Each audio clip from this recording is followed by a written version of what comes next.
Ho, ho, ho. Santa is so happy to welcome your host, SteelFlyers. Thank you, thank you, thank you, and ho, ho, ho! We're gonna do it because this is the December edition of the SteelFlyers podcast. Thank you to our incredible, insatiable co-host, RoNece. Okay.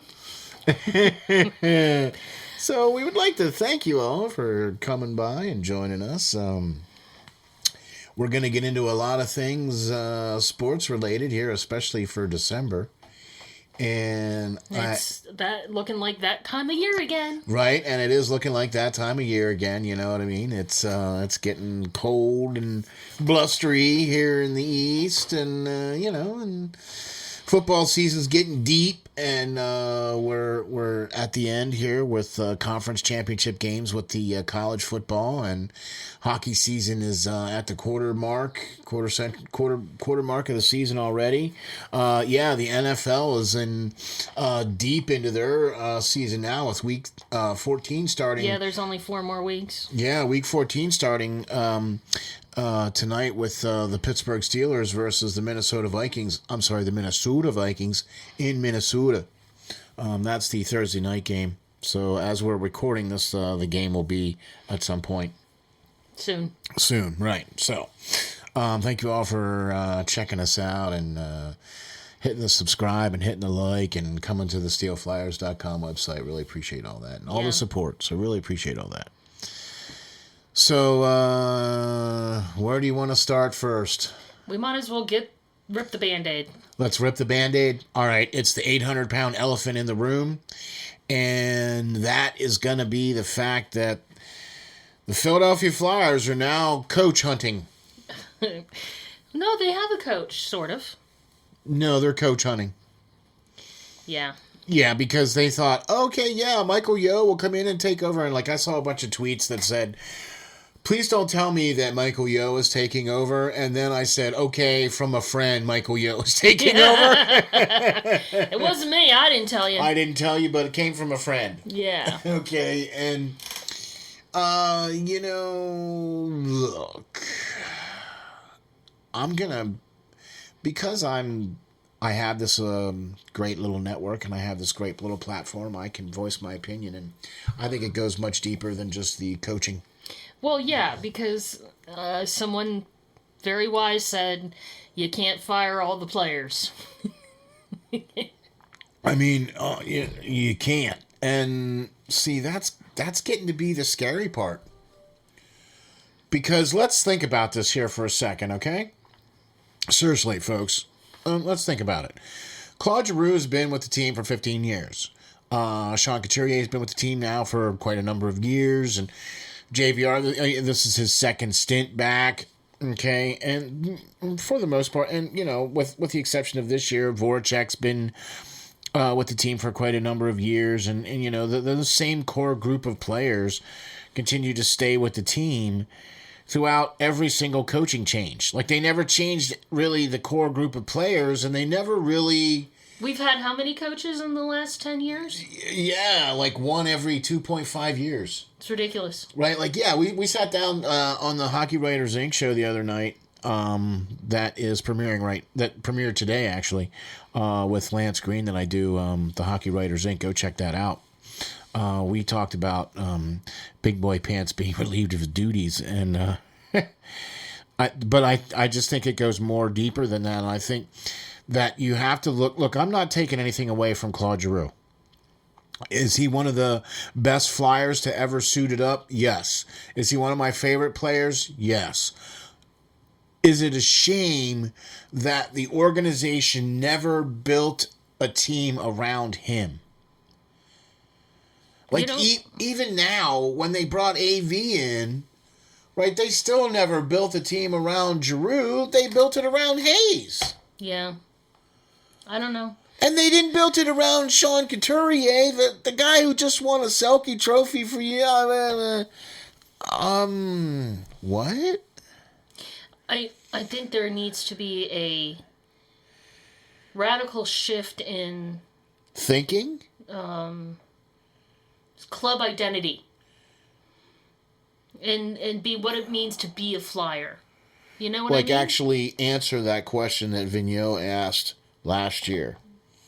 Or what the statement was be an effing flyer. Well, What does that mean? what does that mean? Okay, the Claude Giroux press conference the other day that I heard, I was a little bit taken aback by, because he said something that I thought was rather sad, to be honest with you. Okay. He said that the team, that they lack an identity. I think they do. They don't, the 70s were the Broad Street Bullies, and, they had that identity that, that people knew what to expect from that team. Right now, we're not giving people much to expect. Except an easy win. Oh, yeah, all right, okay. But I'm going to point out this, that what is the logo that you're wearing on the front of your sweater? Well, yeah, but they're...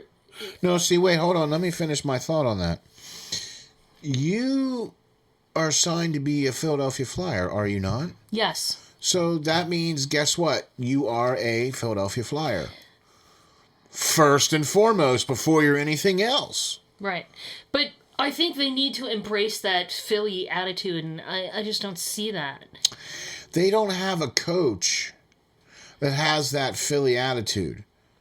I don't think they need a Philly attitude coach. Look, I'm not asking for, the Broad Street Bullies to come back. There's no way. That's not what I'm talking about. No, right. No, but that being that aggressive and being that hungry and being that, what's the word I'm looking for?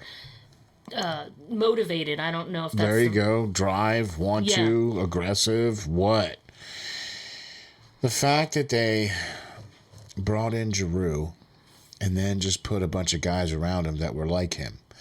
And we pointed this out on the show the other night, and I've talked about this on numerous other platforms as well, too. You can't have a team full of Giroux's, because Giroux's first thought is not to shoot the puck. It's to make the play, make the pass. Do you understand what I'm trying to tell you? Well, that's why we were excited about Cam Atkinson this year, was because he was shooting the puck first. Right. Right. But here's the other issue and other problem. The fact that Giroux is maybe 6 foot with skates, maybe. And I don't think he's ever seen 200 pounds the whole time he's been in Philadelphia. Okay, I mean, he might add 15-pound weights to skate around in while he's working out, and that's about the only time he's going to see 200 pounds. Well, yeah, but that doesn't necessarily mean that you can't be quick and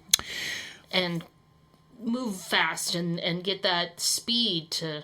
Okay, well, so I understand that, and I get you, but he doesn't have that. No, I think one of his problems is he thinks too much. I don't think that's the problem. You don't think that's the problem? No, I think that Giroux has nobody to finish, nobody to pass it to, nobody to make the play to.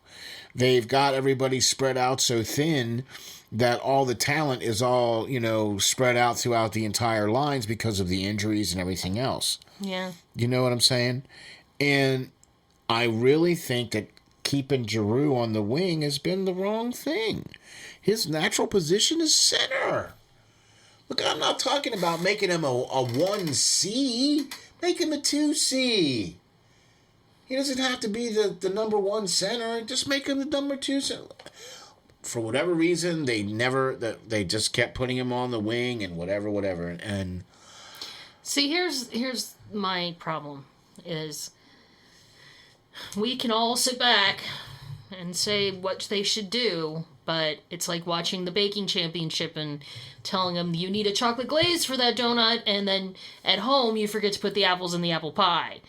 Do you see what I'm saying? We can look at it from a different perspective, but do you understand what I'm going for here? I see what you're saying, but when you spend as much time watching this team as we do, and we invest as much time and as much effort into this team as we feel that the team should be, then I don't feel bad or have no... You know what I mean? Right. So, okay. I got it. Okay, but I'm trying to point out that it goes much deeper than just firing the coach. Okay? I agree. We even talked about this before on the Perlo show, and I talked about this on the Hockey Writers Inc. show. What banner is hanging from the Wells Fargo Center? Claude Giroux. What other banner? That's it. Okay. Now, here's the next $64 billion question. Who's the next person that's going to hang from the banners? Who's the next banner that's going to hang from the Wells Fargo Center? I don't think that person It's on the team, yeah. is on the team right now. No. Okay. So they haven't prepared for the future. Do you think any of our prospects would be? No. Okay, so we don't even have somebody in the wings ready to do Nope. that. Don't think so.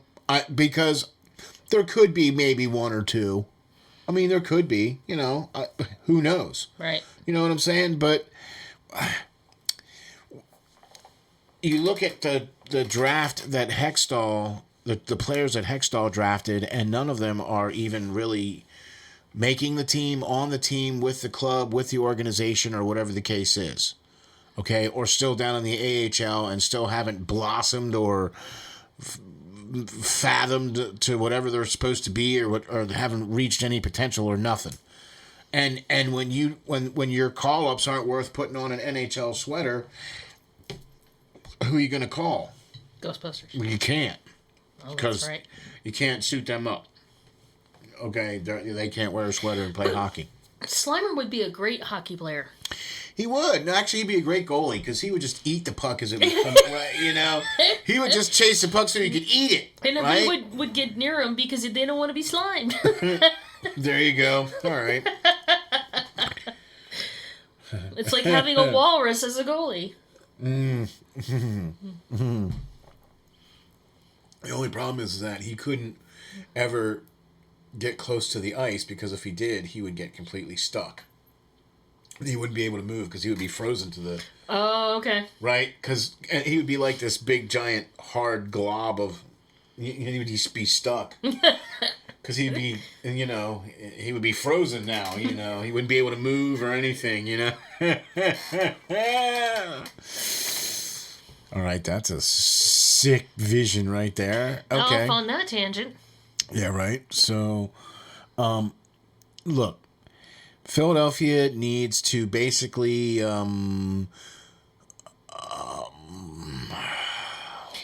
start over, do over, push the reset. button, just blow it all up. Just yeah. I'm not being I'm not saying figurative. I'm not saying really. I'm not endorsing any kind of blowing anything up. Right. No, we're talking about like figuratively. Yeah, and quite honestly, I think that ever since Mr. Snyder has not been part of the ownership of this team, that type of leadership has been missed, I believe, in the front office Okay. of the Flyers. Okay. I think that has been a major... One of the things that's been a major piece that's lacking, I think, over the last couple of years since Mr. Snyder has I can agree. passed. Okay. It's like everybody has a great idea, but they never work. Yeah, or they just don't have the whatever. I don't know. Whatever it look, it's like, you know, when you look at the Steelers, whether you like the Steelers or not, whether you agree or like the Rooneys or not, the fact of the matter is that the Rooneys are one of the longest tenured owning families on the planet is when it comes to sports. Mm-hmm. Okay, and they have always been known to do certain such and such and such, and the family has continued on. The next generation has come in and stepped in and taken over the team and continued on the philosophies. Mm-hmm. You know what I mean? And so, and there wasn't that successor from Ed Snyder for the Flyers. Right. Do you know what I mean? And I think there's that. I really feel that there is that, like, and it almost feels like Gritty is like the essence. Does that make sense? Yes. Because he has the attitude, right? And it's like I don't know. Maybe that's a good way to put it. Gritty doesn't put up with anything. Doesn't take any and likes to shovel it out too. Yeah. You know? Oh yes. And I think that the players actually could learn something from Gritty, other than throwing pies and cakes at people, but having that attitude like, look, I'm better than you and I can do it and you're going to get out of my way. Because I'm wearing orange and black, right. And I'm a Flyer, and I'm Gritty. You know what I mean? And so, yeah, this team needs that kind of gumption, that kind of thrustles. That's a new word. It's Greek. It's... All right. It's from James Bond. And if you don't know that, we can't be friends. If you don't know the movie that I'm talking about anyway. I'm just kidding. No, really. It's from For Your Eyes Only. I know. Anyway, so the fact of the matter is that it's they really could take a lesson from that. Okay? I mean, I hate to say this, and I'm not... Look, I don't want them to be like the Broad Street Bullies. I just want to make that clear. No. We don't want that. You can't have a team like that in the NHL anymore. No, but I want that attitude of we're tough and we're going to take you out and we're going to win. All you have to do is... I don't get that feeling from this team. Exactly. All you have to do is look at Florida. All you have to do is look at Carolina. All you have to do is look at Tampa Bay. All you have to do is look at Vegas, right? Or even Colorado, okay? And look at those teams, and even Pittsburgh. Like, you can just look at the cross-state rivals. Look, each one of those teams that I just rattled off has more than one guy's banner hanging from their stadium. Right. Right? They've got a 1-2 punch. They've got more than one household name, whatever the case you want to call it. I don't care. Okay? And guess what? Those are the successful teams. Those are the teams that put their names on the cup. Right. Okay? So, if you want to be one of those teams, this is what you have to do. If you don't want to be one of those teams, then, hey, man, whatever's whatever. I guess this is what you get. Right. You know what I mean? At some point in time, though, it's going to really start affecting the bottom line. And now is not a good time for it to be affecting the bottom line when everybody's coming back from the COVID shutdown and you're just starting to get fans back in the stadium and everything like that. And you don't have a really good product on the ice right now. And it's not really making people want to come to watch. Right. You know, and it makes it work. It makes it hard when you lose. Look, I'm not expecting a team to win all the time. But at least be in contention. I want a team that at least is putting forth what seems to me like an effort. I don't want a coach to come to me and say, yeah, I don't have any answers, or, yeah, we just need to win, one period, or we just need to do this. No. You're getting paid a lot of money. I want to see you come out and say, well, the team did this and the team did that, and we won tonight. Right. Or... we scored more goals than the other team. Right! Mr. Baruvi, thank you, sir, for coming out and saying that. When asked at the press conference, why did your team lose? And he said, because the team scored more goals than we did. And that was the end of the press conference. And Mr. Ruby got up and left. I mean, what? Doesn't get any more rocket science than that, right? Jeez, they scored more goals than we did. All right, are we done? Cool, bye. You know, but like I said, it goes back to more than just the coach. It's not a system problem as far as a coaching system problem. It's the fact that if you want to play a dump and chase, you don't have the team to win the battles to get to the puck that you just dumped in. You know what I mean? You're not fast enough. You're going to use that strategy or that way of playing. You have to actually not let the other team get the puck. You don't just give it to them. I mean, willingly. Like, you just...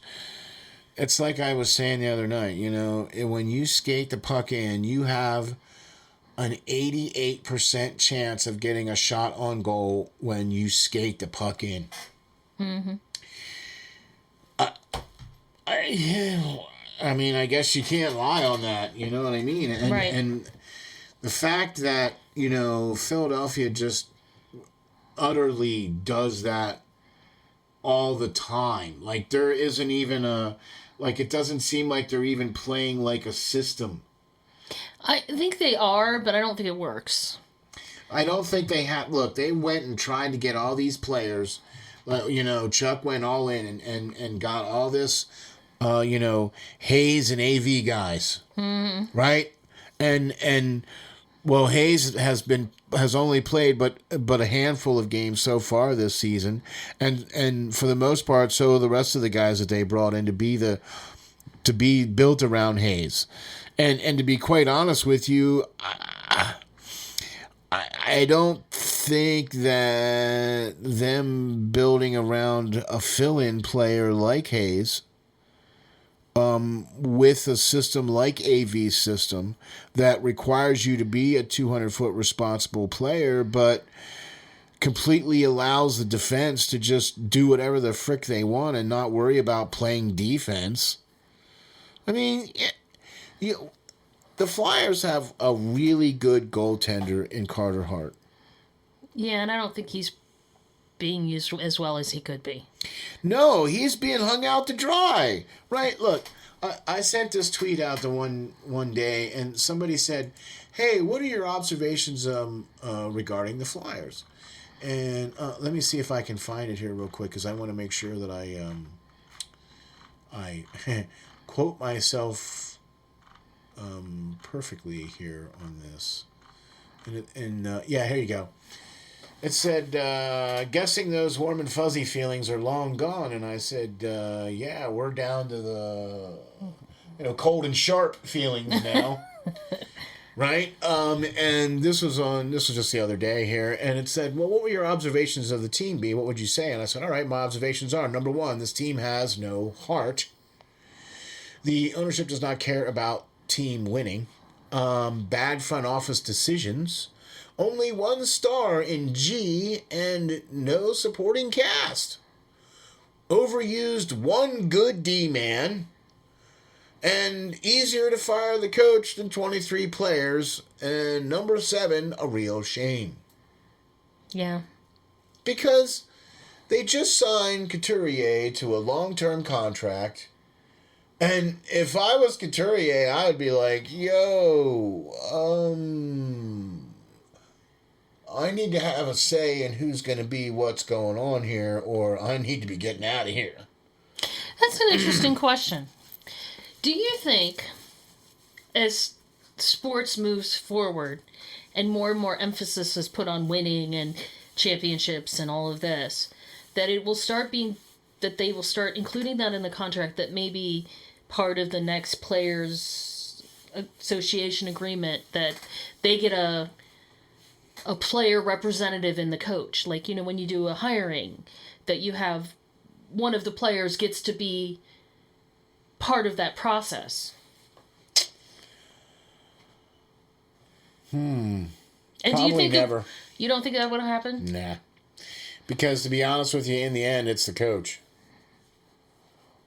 I mean, in the end, it's the coach is responsible, right? And to be honest with you, I think that they dragged their feet, and I think they should have. Okay, so this is what I pointed out on the Hockey Writers Inc. show. If they would have fired Vigneault after last season. Yeah. Okay. Started with that first. Before any other moves were made. Right. They would have done that first, right? Then they would have made some different moves, I'm sure. Because now the guys that Vigneault didn't like or want were the ones that were shipped out. Right. Okay?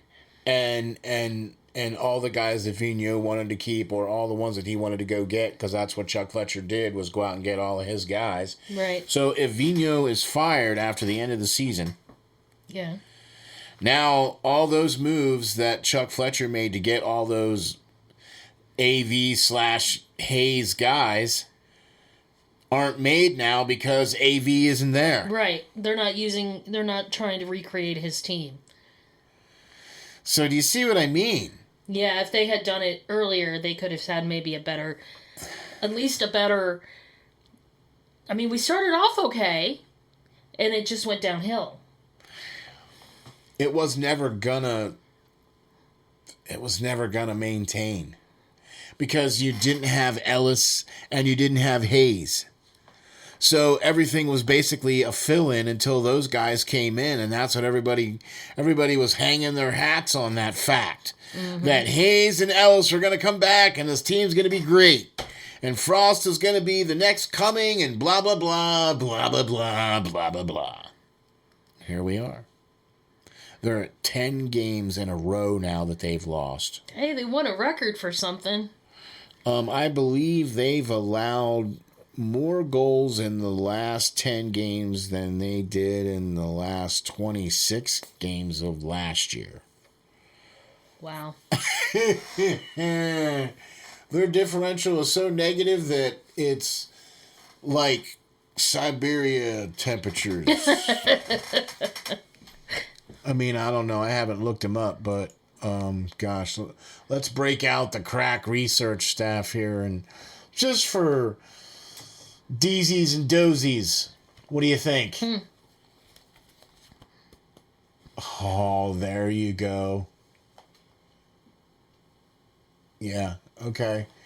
I just want to get this one thing here with this here. Let's see. No, I need to go to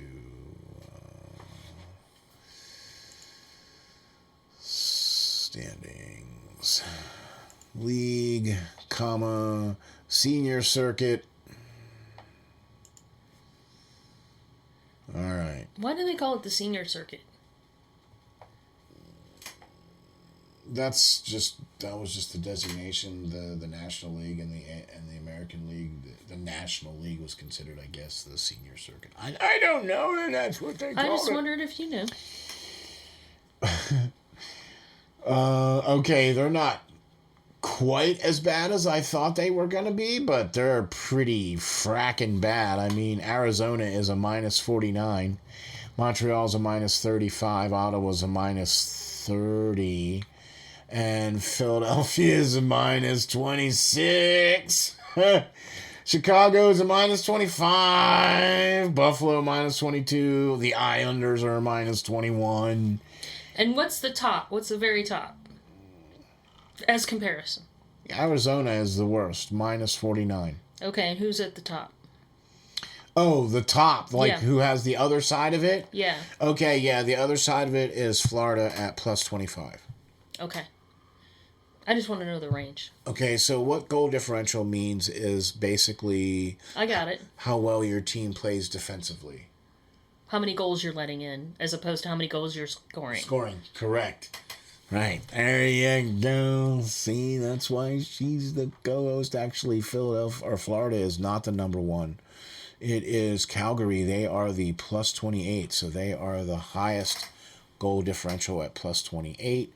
Carolina and Florida are +25, and then Washington is +27. Wow. Yeah. I mean, Washington, woo. So I have a question for you. Talk to me. AV is out. We're out hunting. Yeah. Who do you think should be the next Flyers coach? Well, I know who you don't want. Okay. I want to know who you do want. All right. I think we should have gone after Bruce Boudreau. I thought he would have been a great coach for Philadelphia. But I'm looking at Claude Julien. Yeah? Why? I think he would be a good decision for Philadelphia to make to bring in. I think he has a good up-tempo system. Okay? He has a you have to be responsible in his system, you know what I mean? He holds you accountable. You know what I'm saying? I think he's a pretty good coach. The only reason why he left coaching was because of health reasons. If y'all don't recall, back in the bubble, during the playoffs in the bubble, it was announced in Montreal the coach, Claude Julien, was stepping away from the team due to health reasons. Well, here we are now. Well, maybe that may not be a good idea for him. He already has health issues. We might push him over the edge.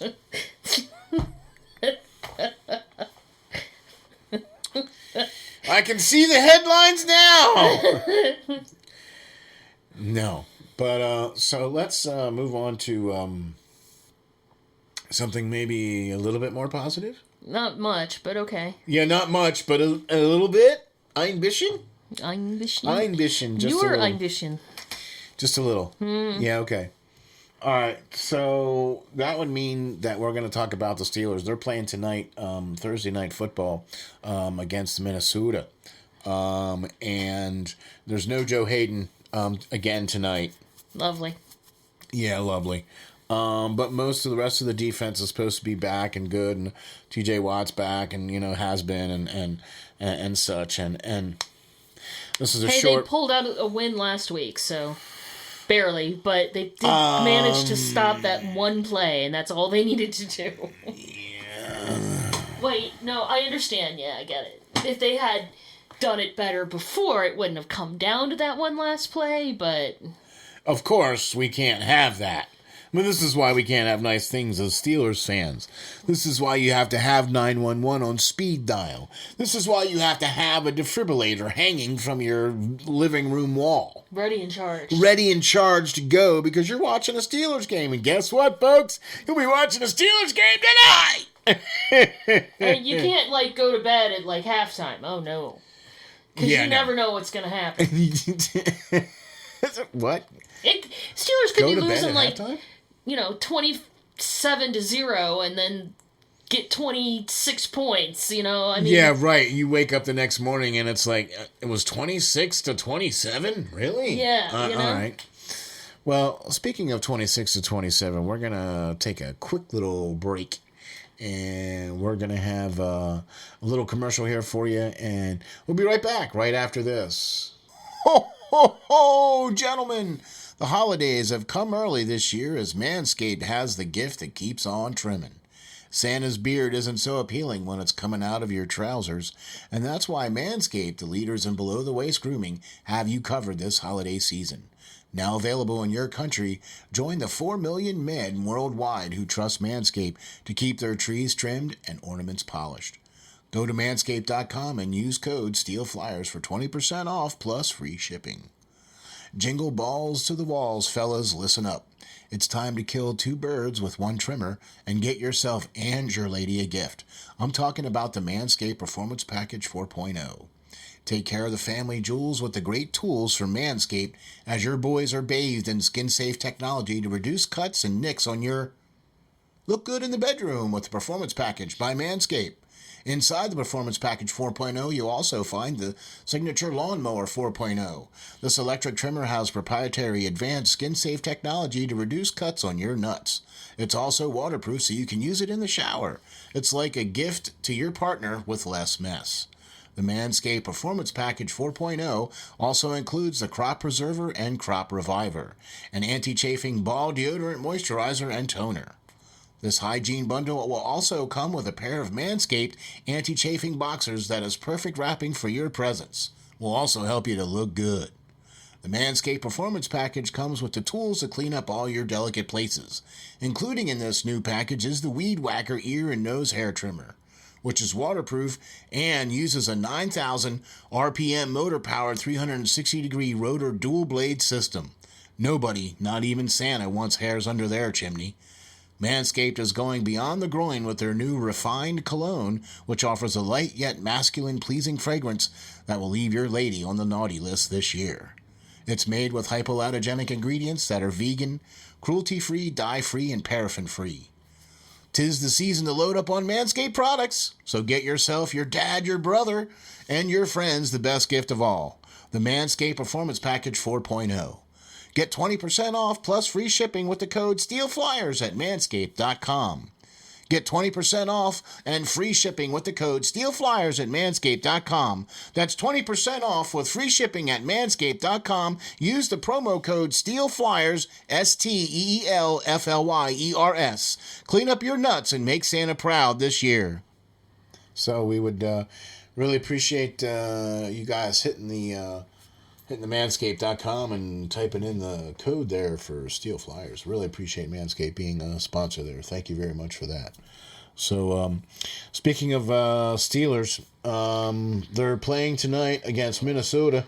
Right. In Minnesota for Thursday Night Football. The only team that the lovely Lions have beaten this year. Which was Minnesota. Right. Which Pittsburgh tied Detroit. Right. So does that mean that we're in for another tie tonight? Or can we, maybe squeak out a good win? How do you squeak out a good win? How does that... that doesn't come... No. A good win is like a blowout. That, to me, that's a good win. You don't squeak out a good win. Okay, so can we just squeak a win? Oh, yeah, all right. Can we squeak out a win? Yes. Yeah, that's what I meant to yes, say. okay. And any win is good, so it's squeak out a good win. All right. Okay, can't argue that. I mean, what? It's all of the logic in my head.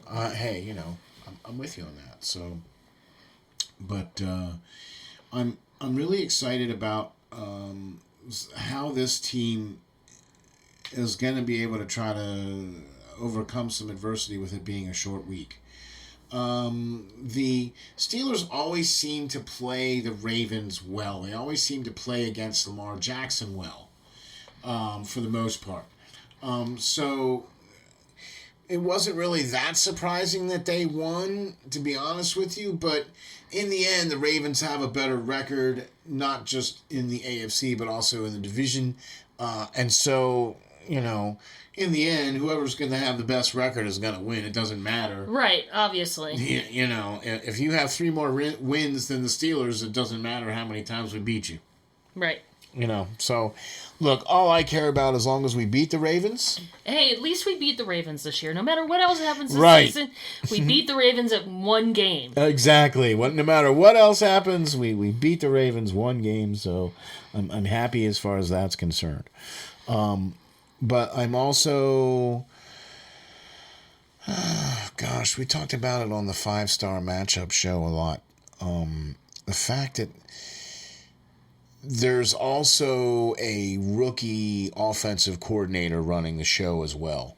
And on which team? On the Steelers. And the fact that we're seeing kind of a mixed bag from him. I'm not been highly impressed, but I've seen some glimmers, but I've not been highly impressed. Okay, so that's what I want to address, okay? And we're talking about the Canada effect here on the offense. And, what people fail to realize, and even I failed to realize, and big props to 5-star for pointing this out, the fact that this is his first time ever doing this at a professional level. Okay. And he did it in college, but this is first time ever at a professional level. Okay, so you got to give the guy a little slack, right? Okay, I'm with you. And then let's also point something else out too. If you look at a lot of Matt Canada's offense that he did in college, it was all predicated off of a quarterback that was able to be a little bit more mobile than Ben. Well, okay. Most offenses now want a more mobile quarterback. Exactly. That's kind of the standard. Exactly. So all of the jet motions and all of the jet sweeps would go better if those plays were done to completion, where the jet sweeps go and then the quarterback gets the ball and then him and the running back, which is why they're in the position to where they are, roll out and you can get that run pass option. Right. Okay, and you have that ability to do that. It's exactly what Baltimore's doing with Lamar Jackson. They're doing exactly the same thing. Right? They're giving him that RPO option where if he wants to pitch it, he can. Or if he even wants to, he can hold up and chuck the ball right across the middle because there's a slant going the other way. You know what I'm saying? Right. I understand. So that's kind of what needs. That's how Matt Canada's offense, I believe, is run the best. So here's the question. And we've asked this question many, many, many times. Ben retires at the end of this year. Which, honestly, you know what? I don't think he's going to. And I'll tell you why. You ready? Mm-hmm. We all know that Ben is a bit of a prima donna. Well. A bit. A lot. Anyway. I am not saying a word. And Ben is not going to want to go out on a season where he didn't at least make the playoffs. Yeah, see, I'm thinking that too, yeah. Mm-hmm. Yeah. Mm-hmm. So he's going to, he's going to want to try it one more time just to see if he can get something better. Yeah, I'm with you. And I don't think... well, here's the thing, though. And this is where I think that might actually work. Maybe. Because I don't think that there is really a quarterback-rich draft this coming spring. I'm not saying that there's not going to be good quarterbacks, but I don't know if Pittsburgh is going to be in any position to pick any one of the best ones. Well, if we keep playing like we're doing... meaning we're going to be picking the middle of the road instead of at the beginning of the road. Okay, so yeah, if we keep playing like we're playing, we're going to have the 20 or the 18th pick. Yay! Anyway, 32 teams anyway, so. Yeah, I know how to do math. So anyway, but that's kind of what I think is going on here, where I think that he may stick around and they may, or see, and this is what 5-Star thinks, that they may bring in like a free agent quarterback to be that bridge quarterback between Ben and the next quarterback until they draft a guy. But see, I'm thinking, well, why would you have a guy that you're going to draft and then have him learn under a bridge guy? That doesn't make any sense. Why don't you have him come in and learn under Ben? Because Ben may not be the best person to learn under. Well, if they actually drafted a quarterback that actually had some skill, size, talent, arm, whatever. Well, I think Mason Rudolph does have an arm. I just think Mason Rudolph thinks too hard. He's too busy trying to figure out the mathematical ratio of where he should throw the balls based on the hypotenuse of the isosceles triangle or something. I don't know, but he doesn't react quick enough. Okay. Wow, I really like that reference though. That was really good though. I like that. But yeah, he doesn't have that clock in his head. He only knows that first hot read and that's it. Right. And after that, what are you? Now wait, my guy's blocked. Now what do I do? Yeah. Yeah, right. And I don't think Haskins is going to be a guy, and frankly, there really isn't any free agent quote unquote quarterbacks out there that I know one that might be available. Maybe, possibly. There's been a rumor that he may not be with the Green Bay next year. Yeah. If that ends up happening, okay, what are you going to say? I know who we could get. Carson Wentz! You should see the look on his face. Wow. Hey, all right. So, how about those Mets? It isn't even baseball season. Well, darn. Yeah, but the Mets, boy, they've signed a lot of free agents this past offseason so far. They look like they might be trying to make a run. Are we switching sports? I'm confused. I'm sorry. What were we talking about again? Mm-hmm. I don't think the next quarterback for the Pittsburgh Steelers is on the roster. The next quarterback for the Pittsburgh Steelers is on the roster.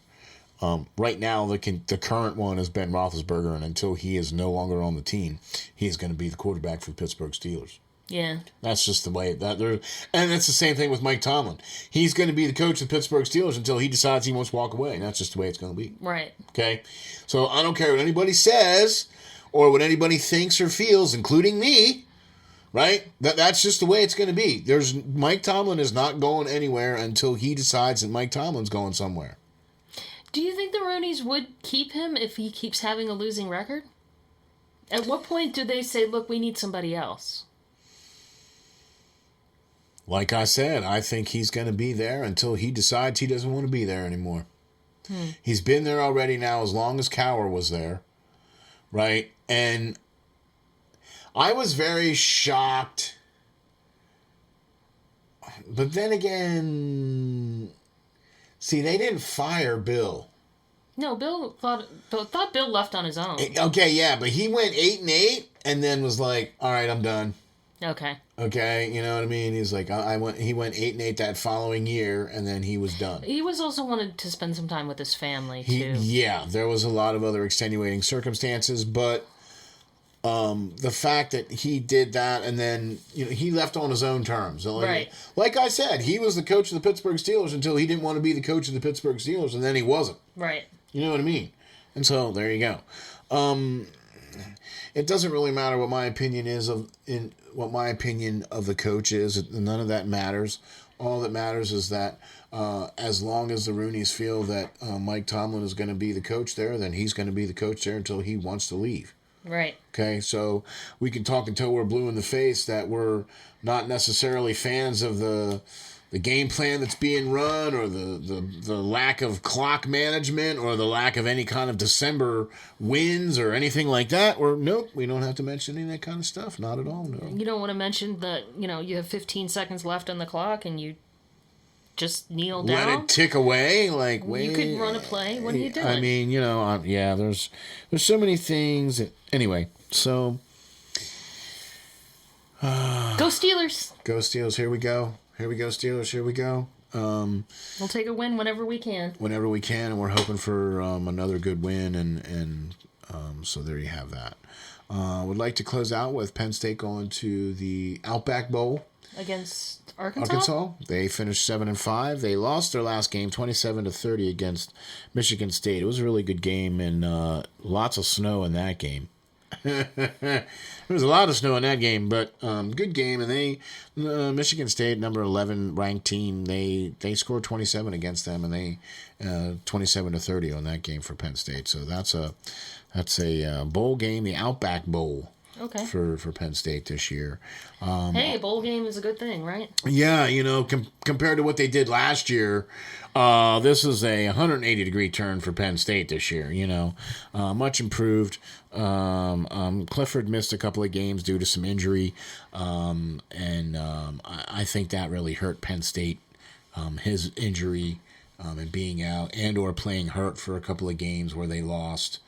You know what I mean? So I think that him coming back next year fully healthy with a good supporting cast around him, I think Penn State could be a better team next year. So, yeah. Well, they're going to be playing on New Year's Day, so that's kind of cool. Yeah, right. That's an Outback Bowl. It's a New Year's Day game, and you know what I mean? It's not the Big Ten championship or anything like that, but hey, it's a bowl game, so we'll take it no matter what. You know what I mean? And so... good for Penn State. They were ranked there at the beginning of the year until they started losing to some of the bigger, higher, tougher ranked teams and stuff like that. But I think they had a fairly decent year. I mean, 7-5 is respectable. They gave Ben Franklin. Yeah. Okay. Whoops. His name isn't Ben. Got the Franklin part ready. Got the Franklin part right. But they gave him a 8-year, $75 million extension for Coach Franklin for Penn State. Mm-hmm. So he's going to be the coach for the next foreseeable future there up in Penn State. So I guess that bodes well for the recruiting classes and stuff like that. So I don't know. Wasn't necessarily a big fan of his. He has won some games, but he's had some really good players to play with over the last couple of seasons. Yeah, I mean, he's had a couple, 4, 5, 6 kids go to the NFL, so... Each season now, since he's been coach, yeah. So, I mean, all right. I guess you'll take it where you can. You know what I'm saying? I guess it's one of those things, right? Right. So, congratulations to Penn State for getting to a bowl game this year. That's great. I'm glad to hear that. Would also like to say, too, that we're probably going to be looking at the final Formula One race in Abu Dhabi coming up this coming weekend. How crazy was that crash? Poor Verstappen. Yes, no, not Verstappen. Schumacher. Oh, the original crash, yeah. Yeah. Anyway, so the Saudi Arabian Grand Prix was probably the most, how do I put this? I have never seen a race like that, ever. I've been watching Formula One since 1995. Okay, and I have never seen garbage like that. Why do you say that? Because how was one particular driver allowed to advance while another one wasn't, while one driver did things and another... in the